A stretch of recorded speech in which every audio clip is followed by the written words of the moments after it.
हाँ भाई, last time हम क्या कर रहे थे? Motion on inclined plane.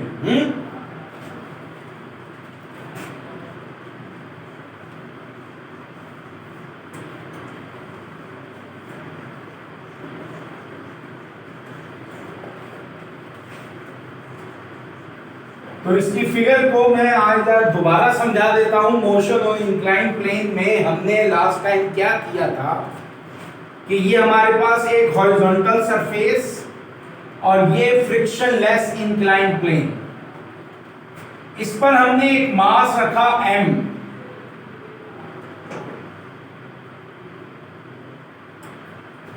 अब ये जो है इंक्लाइंड प्लेन फ्रिक्शनलेस है,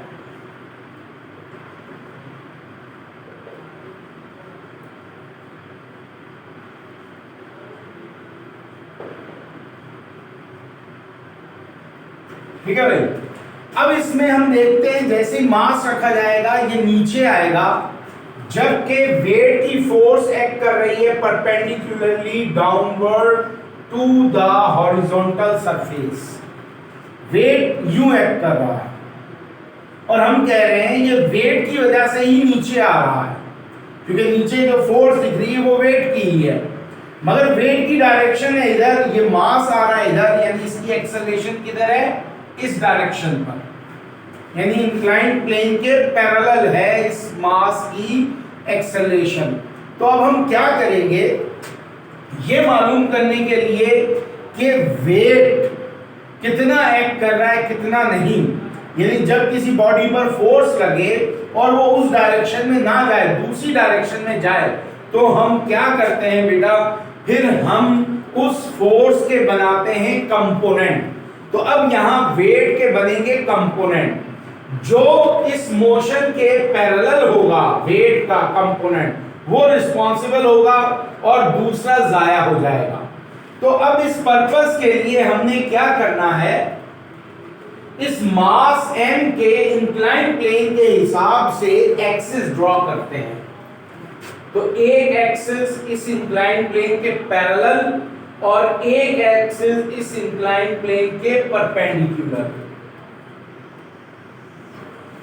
तो ये हमने क्या किया, मास m के इंक्लाइंड प्लेन के हिसाब से एक पैरेलल एक्सिस और एक परपेंडिकुलर।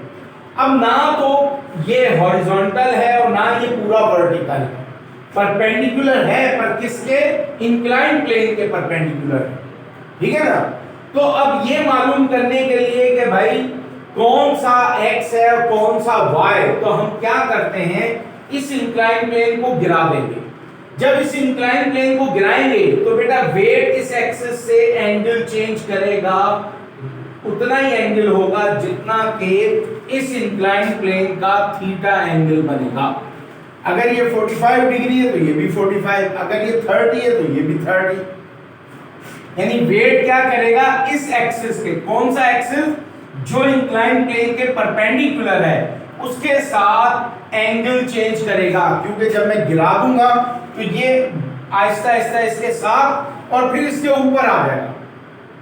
तो जब वेट इसके ऊपर आ जाएगा तो इसका मतलब है वेट इस एक्सिस से एंगल बदल रहा है, तो ये बना बेस, और बेस हमेशा एक्स एक्सिस पर होती है। तो यहां पर आया बेटा वेट का एक्स कंपोनेंट wx, और इसके परपेंडिकुलर wy। अब आप देखें वेट के कंपोनेंट बन गए, ये बना wx और ये बना wy। अब wy इंक्लाइंड प्लेन के पैरेलल है जिस पर मास मूव कर रहा है, तो इस मास में जो एक्सेलरेशन प्रोड्यूस हो रही है वो wy के पैरेलल है। तो इसका मतलब क्या हुआ, इस मास के वेट का wy कंपोनेंट रिस्पॉन्सिबल है motion on the inclined plane का। तो अब हम क्या करेंगे, इस wy से एक्सीलरेशन का फार्मूला ड्राइव करेंगे, और ये wx कहां गया? wx बेटा normal reaction of the inclined plane, यानी ये इंक्लाइंड प्लेन है, इसका नॉर्मल रिएक्शन जो मास m पर एक्ट कर रहा है, m ना तो इधर जा रहा है ना इधर, तो दोनों क्या हो गए, एक दूसरे को wx से कैंसिल कर दिया r को, अब सिर्फ बचा वेट का y कंपोनेंट, जिसकी वजह से ये मास इंक्लाइन प्लेन पर मूव डाउन कर रहा है। तो हमने लास्ट टाइम क्या लिखा था कि unbalance force F equals to WY, F equals to MA, WY mg sin theta. Theta is the angle of incline plane, mass से मास कट गया, therefore A equals to G sin theta. तो ये बेटा वो formula आ गया acceleration of the m on the incline plane. तुम लाए हो क्यों?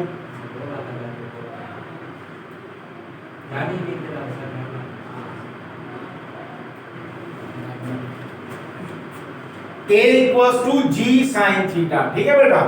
यानी G 9.8, थीटा एंगल किसका एंगल? इंक्लाइन प्लेन का angle, theta angle of incline plane. और कौन सा है ये देखिए, फ्रिक्शनलेस सरफेस पर जब बॉडी डाउन आएगी तो बेटा उसकी acceleration A equals to G sin theta से कैलकुलेट होगी। तो ये था हमारा लास्ट टाइम, यहां तक हमने ये इक्वेशन ड्राइव की थी। अब किसी को कोई मसला हो तो वो पूछे। हाँ स्टूडेंट, किसी को कोई प्रॉब्लम है? यहां तक हमने काम किया था लास्ट टाइम, फिर मैं इसको मिटाता हूं, ये आपके पास नोटेड है ऑलरेडी। किसी को कोई प्रॉब्लम है तो पूछें।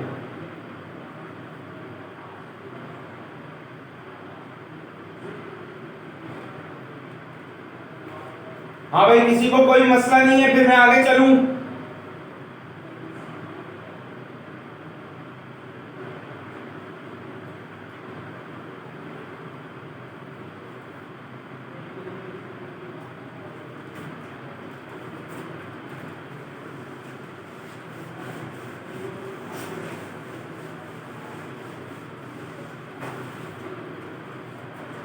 अब हम if m mass moving up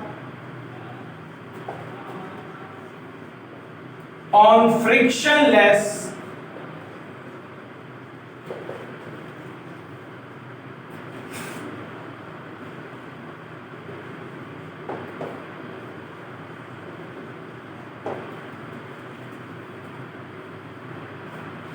अब क्या है बेटा, m मास पहले आ रहा था डाउन, अब किधर जा रहा है? Moving up on frictionless incline plane. तो देखें फिगर में, अब ये मास m ऊपर की तरफ जा रहा है, यानी इसकी जो एक्सेलरेशन है वो है अब अपवर्ड। अब आप देखिए इस पर कितनी फोर्सेस हैं। तो देखो बेटा, इधर तो हुई WX जो बैलेंस हो जाएगा किससे? नॉर्मल रिएक्शन R से। और इस तरफ क्या है? WY, ठीक है भाई। अब जो मास अब जा रहा है किसके अगेंस्ट जा रहा है? WY के अगेंस्ट। या अगर सीधी कोई बॉडी वर्टिकली ऊपर जाती है तो हम कहते हैं अगेंस्ट द वेट, ठीक है ना। तो इसी तरह बेटा जब ये मास जिसकी डाउनवर्ड फोर्स है इंक्लाइन प्लेन के सरफेस पर WY, अब ये चूंकि उल्टा जा रहा है तो ये अगेंस्ट मूव करेगा, तो ये हो जाएगा -WY। अब हमारी जो अनबैलेंस फोर्स होगी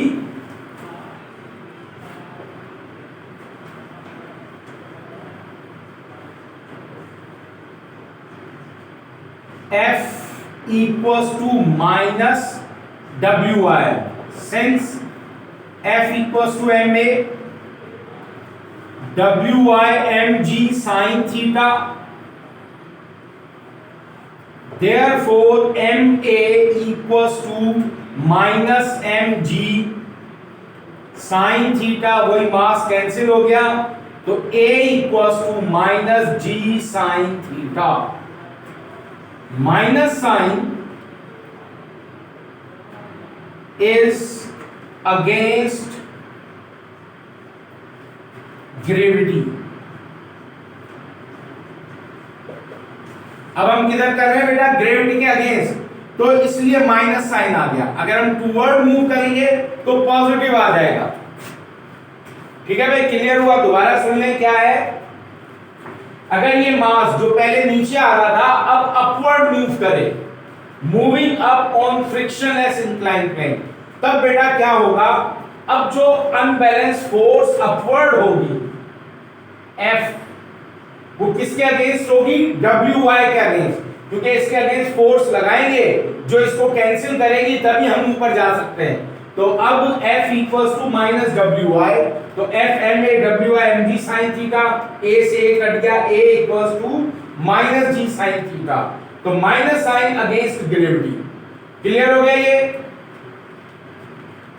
हाँ भाई स्टूडेंट मुझे जवाब दें, ये क्लियर हो गया आपको? पहले वाला केस क्या था जिसमें बॉडी डाउन आ रही थी फ्रिक्शनलेस पर, तो A equals to G sin theta. अब इसमें फ्रिक्शनलेस पर अप जा रही है तो A equals to minus G sin theta, minus is against due to gravity. अब जल्दी से इसका स्क्रीनशॉट ले लें। Hurry up, take the screenshot and give me okay message। बाकी भी लें जल्दी से।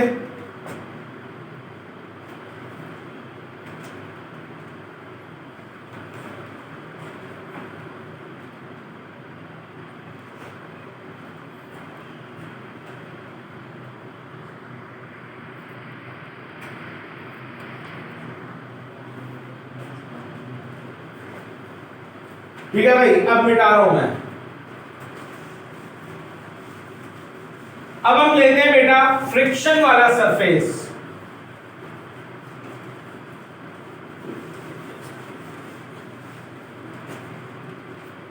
If M is moving down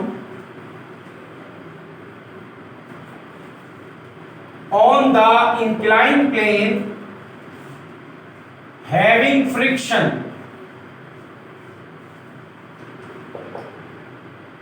friction यानी F।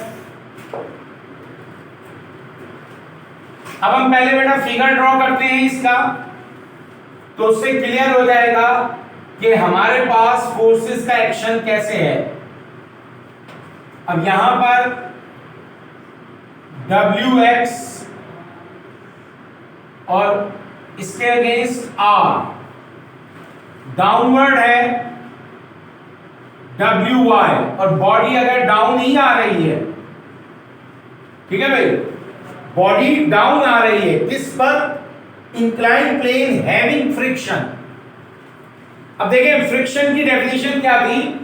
Friction is the force which is against the motion. अब ये किधर हो रहा है? डाउनवर्ड, तो फ्रिक्शन किधर होगी बेटा? अपवर्ड, F यहां होगा। फोर्स ऑफ फ्रिक्शन किधर होगा? Upward, weight WY downward. अब फिर भी ये एक्सेलरेशन नीचे आ रही है, तो अब देखो यहां पर क्या था? M ना तो इधर जा रहा है ना इधर, तो दोनों ने एक दूसरे को कैंसिल कर दिया। यहां पर M मूव कर रहा है और दो अपोजिट फोर्सेस हैं, WY इधर, उसके अपोजिट F।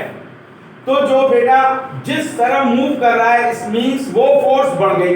अब ये डाउन मूव कर रहा है, इसका मतलब WY ग्रेटर है किससे? F से। अब अनबैलेंस फोर्स कैसे कैलकुलेट होगी? WY minus F। WY में से फोर्स ऑफ फ्रिक्शन जो उसके अपोजिट है वो माइनस कर देंगे तो अनबैलेंस फोर्स हमें मिल जाएगी। क्लियर हुआ? अब देखें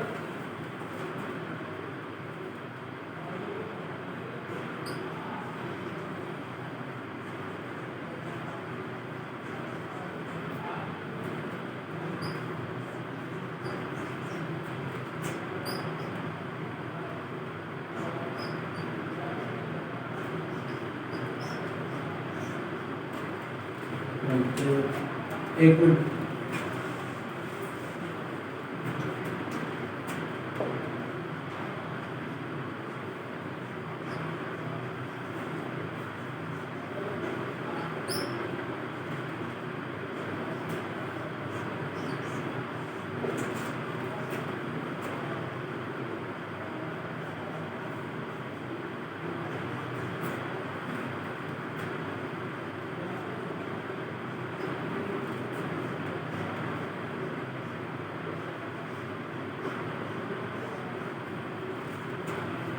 अब देखें m इज मूविंग डाउन, अब नीचे आते हुए बेटा अब डाउनवर्ड दो फोर्सेस है F और WI, अब वो मूव कर रहा है WI की तरफ, it means WI greater than F, तो for unbalanced force F equals to greater minus smaller force you will get unbalanced force. अब F किसके बराबर है, ma के, और WI mg sin theta, therefore F की जगह ma आ गया, mg sin theta minus F, हमें a कैलकुलेट करना है, तो बेटा mg sin theta minus F whole upon m, एक तो ये फार्मूला बन गया mg sin theta minus F, ये m जो a के साथ मल्टीप्लाई कर रहा हो तो जाके डिवाइड करेगा, और या फिर ये m बन गया LCM, a equals to minus mg sin theta upon m minus f upon m, तो m m कैंसिल हो गया, a equals to g sin theta minus f upon m,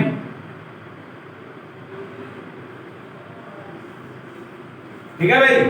क्या किया हमने, एक तो ये m उधर जाके डिवाइड कर दिया दोनों टर्मों को, अब या फिर दूसरा क्या है, mm को ये दो टर्म है mg sin theta minus f, तो m को एलसीएम के मेथड से तोड़ ले, mg sin theta upon m minus f upon m, तो ये mg वाला m नीचे m से कैंसिल हो गया, तो यहां बचा g sin theta minus f upon m।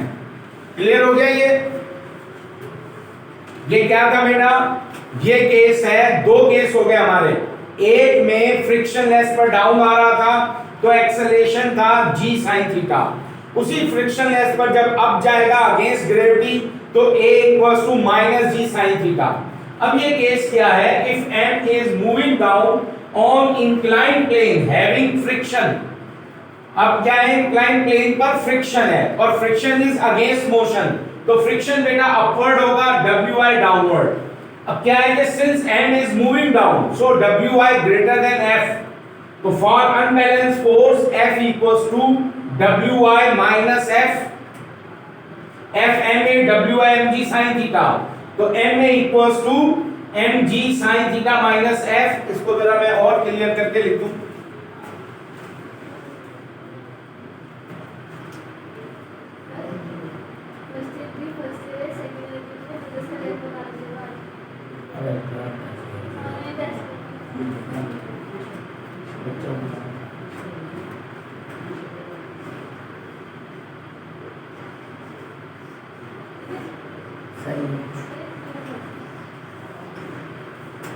ठीक है भाई।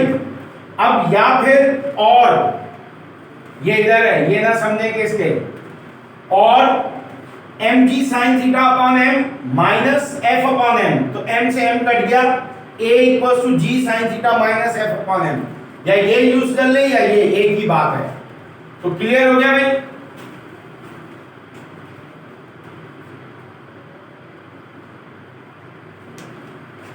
हाँ बेटा जवाब दे, क्लियर हो गया, और इसका स्क्रीनशॉट भी ले लें, hurry up take the screenshot.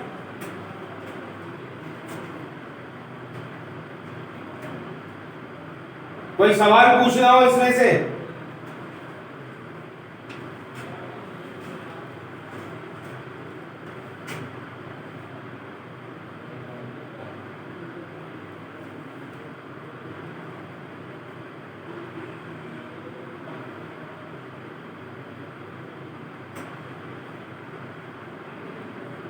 किसी को कुछ नहीं पूछना, ठीक है, अब मैं मिटा रहा हूं।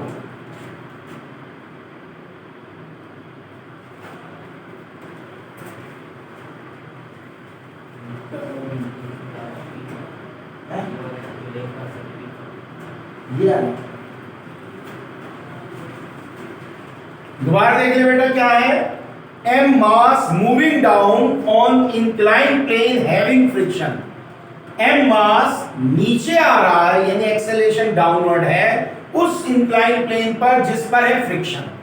अब डाउनवर्ड फोर्स Wi, इधर Wx, इधर R। अब चौथी फोर्स आ गई, वो है बेटा force of friction which is against motion. अब नीचे मूव कर रहा है तो फ्रिक्शन अपवर्ड होगी, ठीक। अब अनबैलेंस फोर्स कैसे कैलकुलेट होगा? अब बॉडी नीचे मूव कर रही है तो इसका मतलब है डाउनवर्ड फोर्स ग्रेटर है फोर्स ऑफ फ्रिक्शन से, तो Wi ग्रेटर देन F। अब ग्रेटर में से स्मॉलर फोर्स माइनस करेंगे तो बेटा अनबैलेंस फोर्स मिलेगी F equals to Wi minus F। अब F की जगह m है, Wi की जगह mg sin थीटा, तो mm कैंसिल हो गया, तो सॉरी mm कैंसिल नहीं हुआ, m उधर जाकर डिवाइड करेगा, mg sin theta minus f upon m, तो ये आ गई एक्सेलरेशन। या फिर mg sin theta upon m minus f upon m, तो ये m यहां कैंसिल होगा, यहां पर कैंसिल नहीं हो सकता क्योंकि दरमियान में माइनस है। ये अलग अलग किया, अब देखो कैंसिल हो गया, माइनस यहां कैंसिल होगा, mm g sin theta minus f upon m, या ये यूज कर ले या ये यूज कर ले। अब हम लेते हैं फ्रिक्शनलेस सरफेस पर बॉडी अप जा रही है,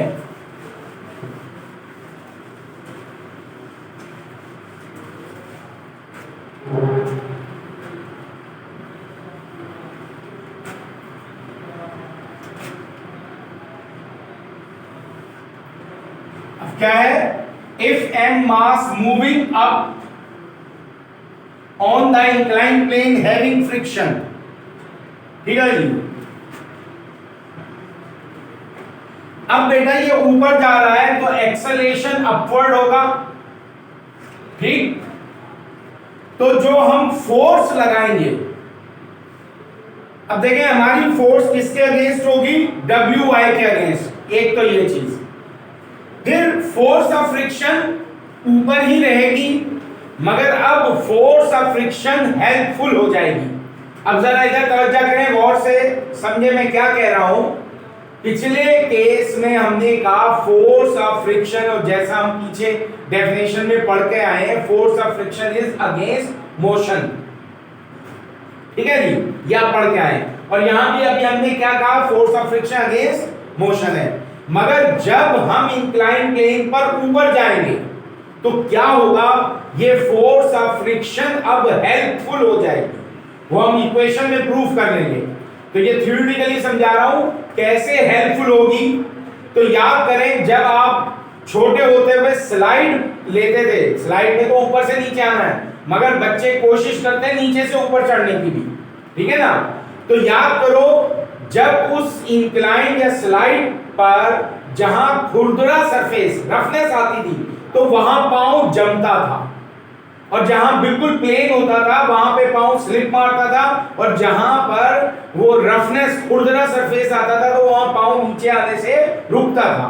क्लियर होगी बात? सबको समझ में आया कि जब इंक्लाइन प्लेन पर हम अप जाते हैं तो जो फोर्स ऑफ फ्रिक्शन जो अपवर्ड है वो हेल्पफुल हो जाएगी। अब देखो अप जाना है तो यही फोर्स ऑफ फ्रिक्शन क्या हो जाएगी? अब यहाँ नीचे वेट के अगेंस्ट है तो उसको नीचे आने से रोकने में मदद करेगी।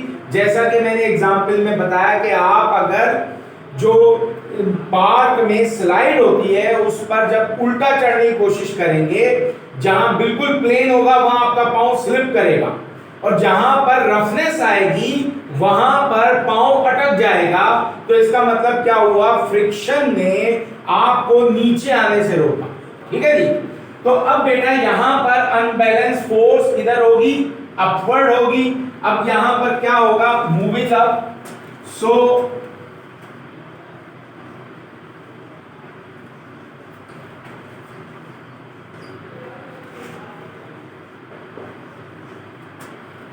F equals to minus Wi minus F। अब ये समझ ले भाई, जो अनबैलेंस फोर्स है वो कैसे कैलकुलेट होनी है कि हम जो फोर्स लगाएंगे जिससे हम इंक्लाइन प्लेन पर ऊपर जाएंगे वो किसके अगेंस्ट होगी? Wi के अगेंस्ट, यानी against the gravity y component, ठीक है भाई।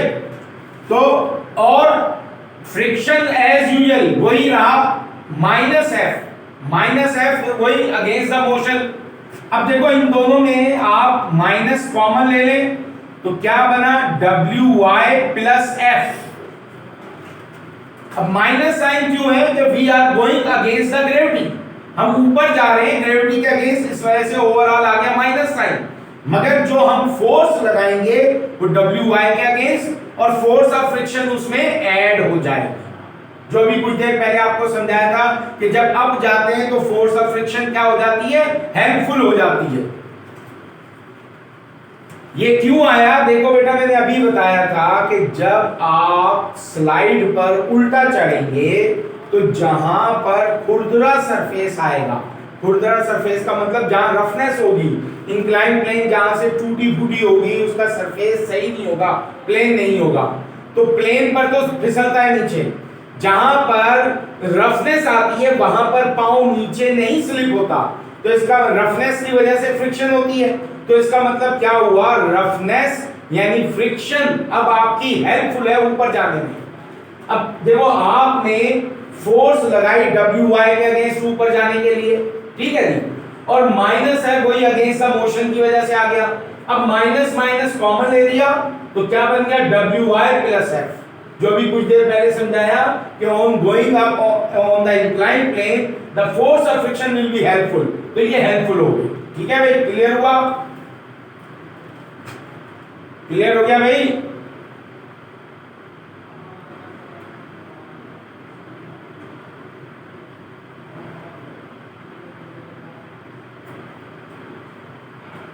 सही है। अब देखें, अब क्या करना है? एक्सेलरेशन का फार्मूला निकालना है। Since F equals to ma and WY mg sin theta, therefore ma minus mg sin theta plus F।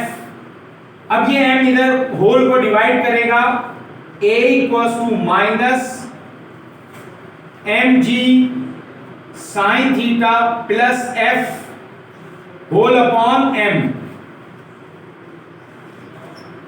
या फिर ये m अगर इस m को कैंसिल करेगा तो इस f के नीचे आ जाएगा, और a equals to minus mg sin theta upon m plus f upon m।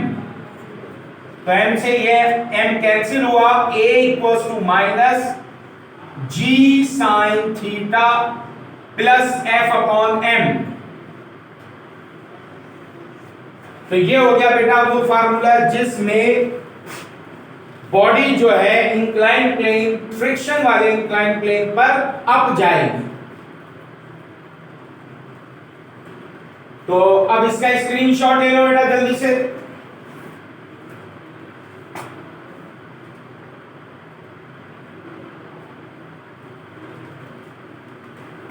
अब बेटा स्क्रीनशॉट भी ले लें, ओके का मैसेज करें, कोई सवाल है तो सवाल पूछ लें।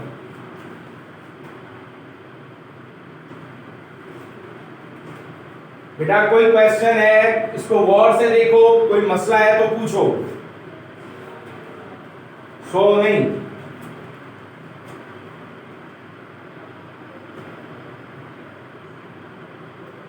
हाँ भाई, सबने स्क्रीनशॉट ले लिया, एक दो ने ओके का मैसेज किया, बाकी पता नहीं कहां चले जाते हैं, खाना खाने बैठ जाते हैं, क्या होता है।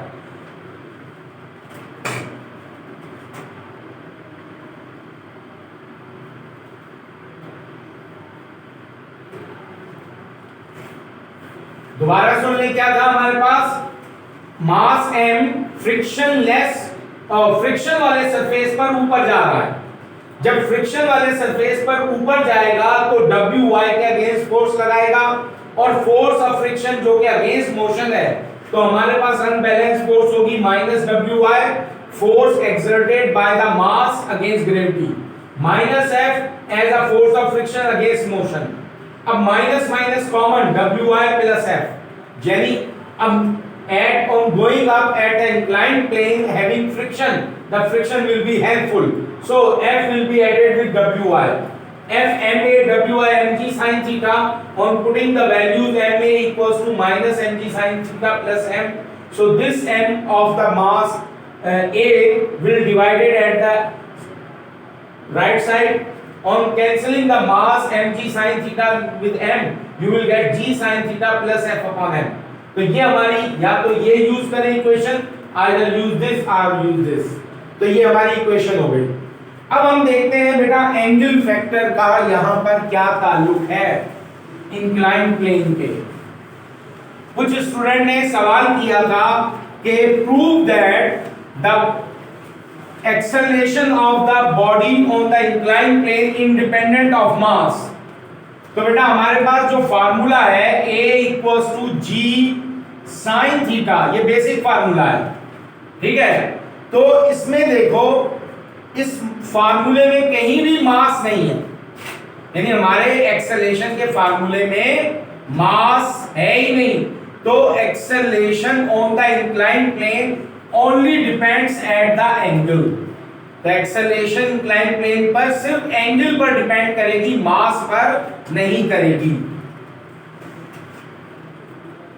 केस 1 एंगल के हिसाब से देखते हैं। If theta equals to 0 degree, यानी इंक्लाइन प्लेन का एंगल है 0 डिग्री, यानी ये हॉरिजॉन्टल सरफेस, इसी पर ही ये प्लेन पड़ा है। अब इंक्लाइन प्लेन कह नहीं सकते क्योंकि इसका कोई एंगल नहीं है। हमने तो इंक्लाइन प्लेन क्या कहा था, the plane which is forming an angle, यानी जो 1 10 20 30 50 डिग्री एंगल बना रहा हो। अब यहाँ कोई एंगल ही नहीं है, 0 डिग्री है, तो इसमें कोई एक्सेलरेशन नहीं होगी। Then a equals to g sine theta, a equals to g sine 0 degree, sine 0 degree 0 होता है, तो a equals to g into 0, 0 means no incline plane. अब अगर कोई बोले इंक्लाइन प्लेन का 0 एंगल है, तो इसका मतलब वो इंक्लाइन प्लेन नहीं है, ओनली हॉरिजॉन्टल सरफेस है। अब case 2, if theta equals to 90 degree, यानी ये हमारे पास हॉरिजॉन्टल सरफेस और ये इंक्लाइन प्लेन। अब इसका थीटा है 90 डिग्री, ये बिल्कुल ऐसे ही है जैसे दीवार और हॉरिजॉन्टल सरफेस। अब मैं यहां मार्कर रखता हूं दीवार पर, तो वो इसके साथ नहीं आएगा, सीधा नीचे गिरेगा। जैसे अगर ये देखे मेरा हाथ है, अगर मैं इसको यूं करता जा रहा हूं, ये इसके ऊपर रोल करता हुआ नीचे आएगा, ठीक है, आपने देखा भी रोल होता हुआ आ रहा है। अगर मैं सीधा यूं रख दूंगा तो ये रोल नहीं होगा, सीधा नीचे आएगा। तो अब देखते हैं, then a equals to g sine 90 degree, sine 90 degree equals to 1 maximum value, therefore a equals to g into 1, यानी बॉडी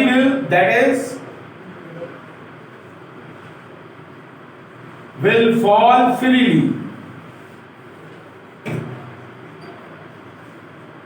यानी बॉडी फ्रीली नीचे गिरेगी। अगर 0 डिग्री है तो कोई इंक्लाइन प्लेन नहीं है, 90 डिग्री है तब भी कोई इंक्लाइन प्लेन नहीं है। तो इसका मतलब क्या हुआ, जल्दी से बेटा इसका स्क्रीनशॉट ले लो।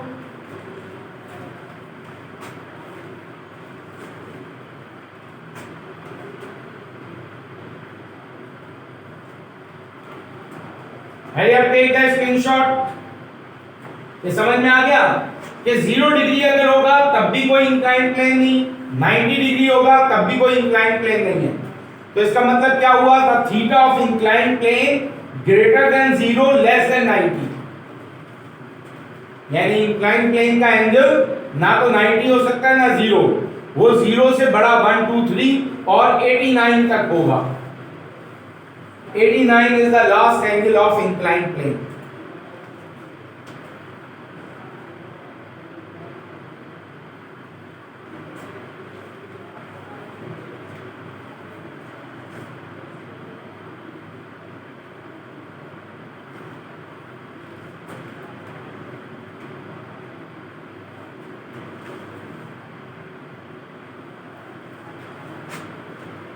हाँ 89 is the last.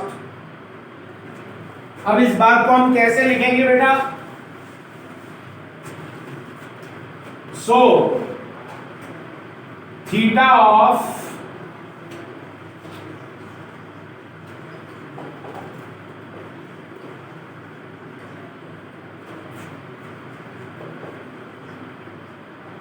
Theta greater than 0 और less than 90 degree.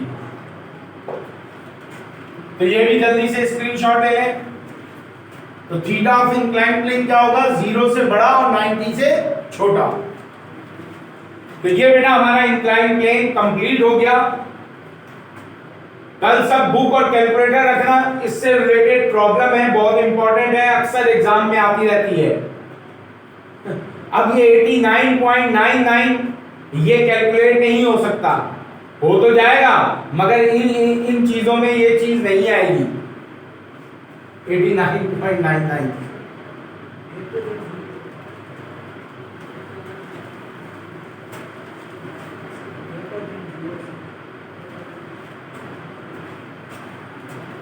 Theta greater than 0 यानी 0 से बड़ा 1 2 3 और लेस देन 90 से छोटा। अभी आपने देखा 0 डिग्री पर कोई मोशन नहीं था, 90 पर वो फिर ही फॉल किया, तो इसका मतलब थीटा ग्रेटर है 0 से। इसका इंक्लाइंड प्लेन का थीटा 0 से बड़ा होगा। अब 0 से बड़ा क्या है? 1 2 3 यानी 1 डिग्री, और 90 से छोटा 89 85 82 ये होंगे, बिटवीन 1 एंड 89।